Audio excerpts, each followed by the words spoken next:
Hi hello welcome to టీవీ24. ఆంధ్రప్రదేశ్లో Bill gates అడుగు పెట్టిన తర్వాత వైఎస్ఆర్సీపీకి నిద్ర పట్టట్లేదని చెప్పాలి. ఆంధ్రప్రదేశ్ ఎక్కడ డెవలప్ అయిపోద్దో, ఎక్కడ గొప్పగా అయిపోద్దో, ఎక్కడ ఏం జరిగిపోద్దో, యువతకి అవకాశాలు వచ్చేస్తాయేమో, కంపెనీలు వచ్చేస్తే ఇక్కడ డెవలప్ అయిపోయి ప్రజలు వాళ్ళ కాళ్ళ మీద వాళ్ళు నిలబడిపోతారేమో అనేటువంటి ఒక భయం అక్కడ ఉండేటువంటి ప్రతిపక్ష పాత్ర అడుక్కునేటువంటి పార్టీలో కనిపిస్తుంది. ఎందుకు అంటే వాళ్ళు ఇచ్చేటువంటి ఆ బిస్కెట్ల రూపంలో పథకాలు ఉంటాయి కదా, వాటికి కక్కుర్తి పడి ప్రజలు అలాగే ఉండాలి, వాటి మీద ఆశపడి వాటి మీద ఆధారపడి ప్రజలు బ్రతకాలి. లేకపోతే వాళ్ళ సొంతంగా ఎదిగేటువంటి ఆలోచన కానీ ఇంకొక మంచి ప్రయోజకులయ్యి చదువుకున్న చదువుకి మంచి ఉద్యోగాలు కానీ రాకూడదు, అలాంటి పరిస్థితికి వాళ్ళకి ఆలోచన కూడా ఉండకూడదు అనేటువంటి భావనలో ఆయన ఉన్నాడేమో అనిపిస్తుంది. ఎందుకంటే రీసెంట్గా బిల్ గేట్స్ కావచ్చు లేదా ఇంకొకరు కావచ్చు ఆంధ్రప్రదేశ్కి వస్తుంటే ఏదో ఒక రకంగా వాళ్ళని బయటికి తరిమేయాలి. వాళ్ళ మీద ఆడవాళ్ళకి ఆయన ఆడవాళ్ళతో ఈ అఫేర్లు ఉన్నాయి ఆ అఫేర్లు ఉన్నాయి, నీకెందుకయ్యా మన గంటలు అరగంటలు మనకు తెలియదా చెప్పండి. మన వాళ్ళు ఏమన్నా పెద్ద పత్తిత్తులా కాదు కదా. ఆడవాళ్ళ గురించి ఆయన చేసినటువంటి వ్యసనాల గురించి మనకి ఎందుకు చెప్పండి. ఆయన ఒక మైక్రోసాఫ్ట్కి సంబంధించిన ఒక ఫౌండర్గా ఉన్నాడు. ఆయన వల్ల కొంత టెక్నాలజీ చాలా వరకు అందిపుచ్చుకున్నటువంటి పరిస్థితి ప్రపంచానికి కలిగింది.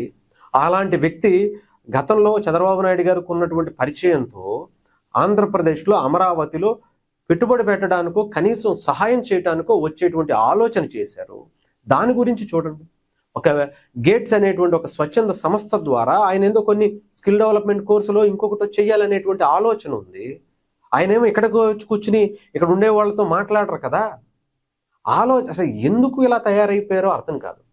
అంటే వైఎస్ఆర్సీపీ జోలికి ఎవరైనా వస్తారు, ముఖ్యంగా జగన్మోహన్ రెడ్డి గారి జోలికి ఎవరైనా వస్తారు అనుకుంటే, ఆయనకి ఏదైనా ఇబ్బంది కలుగుతుంది అనుకుంటే తండ్రిని, తల్లిని, చెల్లిని, బాబాయిని అవసరమైతే గొడ్డలపోటుని గుండెపోటుగా కూడా చిత్రీకరించినటువంటి పేపర్లు మీడియాలు పెట్టుకుని అలాంటి వ్యక్తుల్ని అలాంటి వ్యవస్థను తయారు చేసుకుని తల్లి మీద మాట్లాడేస్తారు, చెల్లి మీద ఇష్టానుసారం బూతులతో రెచ్చిపోతారు. అంటే ఇంక ఎవరో నచ్చదా? ఆయన మీదకి గాంధీ వెళ్ళినా అంతే, లేదంటే ఇంకొక దేవుడు వెళ్ళినా అంతే, జీసస్ వెళ్ళినా కూడా అంతేగా రేపొద్దున్న. అలాంటి పరిస్థితికి ఎందుకు దిగజారిపోతున్నారు? మీకు సరైనటువంటి విధానమైన పరమైనటువంటి రాజకీయం చేయటం చేత కావట్లేదా అనేది ఆలోచించుకోండి. ఆయనకు ఉండేటువంటి వ్యసనాలు ఏంటో అవన్నీ మనకు అవసరమా? ఆయన వల్ల మనకి ఏం లాభం జరుగుతుంది, ఏదన్నా ఇబ్బంది జరుగుతుంది అనేటువంటి పరిస్థితి వస్తే మీరు ప్రశ్నించండి, అది మంచిది. ఆయన ఏదన్నా ఇక్కడికి వచ్చిన తర్వాత ఏదన్నా పెట్టిన తర్వాత దానివల్ల ఫలానా కొంతమందికి ఇబ్బంది కలిగింది, ఫలానా వాళ్ళకి ఇంత నష్టం జరిగింది, ఇన్ని కోట్ల స్కామ్ జరిగింది అని అప్పుడు మీరు మాట్లాడాలి. అంతేగాని అసలు ముందు రాకుండా వచ్చి చూస్తే కూడా మీరు ఇంతలా భయపడిపోయి బాధపడిపోతున్నారంటే ఆలోచించండి. అంటే రోడ్లు లేరు, ఎవరన్నా బయటకు రావాలంటే వచ్చిన వాళ్ళు ఇంటికి వెళ్తారో లేదో అనుకునేటువంటి భయంలో ఆ నాశనం అయిపోయినటువంటి పరిస్థితి ఆంధ్రప్రదేశ్ని మనం చూసాం. ఎంతో కూలీ నాలెడ్జ్ పనిచేసుకున్నటువంటి ఎంతోమంది కుటుంబంలో వాళ్ళ పిల్లల్ని చదివించుకుని కొన్ని లక్షల మంది డిగ్రీ పట్టాలు చేత పట్టుకుని గత 5 ఏళ్లుగా బయటకు వస్తే వాళ్ళకి వచ్చి ఎక్కడ ఉద్యోగం చేయాలో ఏం చేయాలో తెలియక గంజాయికి అలవాటు పడిపోయి, మద్యానికి అలవాటు పడిపోయి, వ్యసనాలకు అలవాటు పడిపోయి దారుణంగా ఆంధ్రప్రదేశ్ ప్రజలు యువత ఉండిపోయారు గతంలో. వాళ్ళు మళ్ళీ మీరు ఎంకరేజ్ చేసి గంజా బ్యాచ్గా తయారు చేసుకుని ఇంకొకటి తయారు చేసుకుని క్రైమ్లకి రప్పరప్పాలనుకుంటూ వాళ్ళని చేసినటువంటి పరిస్థితికి అలాగే ఉండిపోవాలా?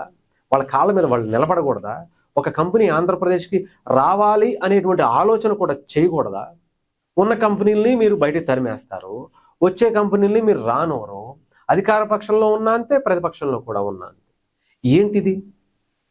సిద్ధాంతపరమైనటువంటి రాజకీయాలు మీకు అసలు చేత కావా? ఆడవాళ్లతోనే ఏమంటారు ఈ ఇంట్లో ఉండేటువంటి వ్యవహారాలతో తప్ప మీకు సరైనటువంటి రాజకీయం చేత కావట్లేదు అనేది ఆలోచించుకోండి. అక్రమ సంబంధాల మీద తప్ప అధికారంగా మీరు అనుభవించారు 5 ఏళ్ల పాటు. ఒక ప్రశ్నించేటువంటి పరిస్థితి కనీసం 11 స్థానాలు ఇచ్చారు ప్రజలు. దాని గురించి చూసుకోండి. ఎందుకు దరిద్రం అంట? ఆయన ఏం చేస్తే మీకెందుకు, ఆయన ఎవరితో తిరిగితే మీకెందుకు, ఆయన ఒంట్లో ఏ జబ్బులు ఉంటే జర్నలిస్ట్ రూపంలో ఉండేటువంటి వాళ్ళు కూడా ఇలాంటి దరిద్రమేనా మాట్లాడేది? మనకెందుకు చెప్పండి? మనకు అవసరమా? ఆయన హెల్త్ బాగాలేదో లేదంటే ఇంకొకటి ఉందో అయ్యో ఎందుకయ్యా? మనకేమన్నా ఉపయోగం ఉంటుందా లేదా, మనకేమన్నా ఇబ్బంది పెట్టారా లేదా, అది చూసుకోండి, దాని మీద ప్రశ్నించండి. అంతేగాని ప్రతిదానికి మీరు ఏదో పెద్ద పత్తిత్తులు అన్నట్టుగా మన దగ్గర ఉన్న గంట అరగంటలో సంజన సుకన్యలు లేదంటే ఇవి చూడండి, వీటి గురించి మేము చెప్పుకోండి. ఎక్కడో వాటి గురించి ఎందుకు? మన దరిద్రాలు మీరు పార్టీలో గెలిపించి ఎమ్మెల్యేలుగా, ఎంపీలుగా, మినిస్టర్లుగా పంపించినటువంటి మన ఉద్దండులు ఏం చేశారు? ఎంత చక్కగా అలగబెట్టారు? ఎవరెవరికి ఎంత చక్కగా చూపించారు వీడియోల్లో, అవి చూపించుకోండి. అంతేగాని వీటి గురించి కాదు. వాళ్ళ గురించి మనకు అనవసరం. దేశం మొత్తం, ప్రపంచం మొత్తం ఆయన్ని రావాలని చెప్పి రెడ్ కార్పెట్ వేస్తుంటే ఇదా మన పరిస్థితి. చంద్రబాబు నాయుడు గారికి ఆయనకి ఉన్నటువంటి సాన్నిహిత్యంతో ఒక్కసారి విజిట్ చేద్దాం అనుకున్నారు. ప్రపంచంలో ఉన్నటువంటి ఎంతో మంది దిగ్గజ బిజినెస్ మ్యాన్లు అందరూ ఒక business man, top most business man ఆయన అక్కడికి వెళ్ళారంటే ఎందుకు వెళ్ళారా, ఏంటా, అసలు ఏంటి అక్కడ ఉన్నటువంటి స్పెషల్ ఏంటా అనేటువంటి ఆలోచనలోకి వస్తారని చెప్పి ఆయన పిలిపించుకున్నారు. ఆయనకు ఉన్నటువంటి సాన్నిహిత్యంతో. మనం చేయలేము, ఎదటి వాళ్ళు చేస్తే సహించలేము. ఏడుపు ఏడుపు ఏడుపు, ఇదేంటో అర్థం కాదు. తల్లి మీద, చెల్లి మీద, బాబాయ్ మీద, అందరి మీద ఇదే రకమైనటువంటి ఏడుప.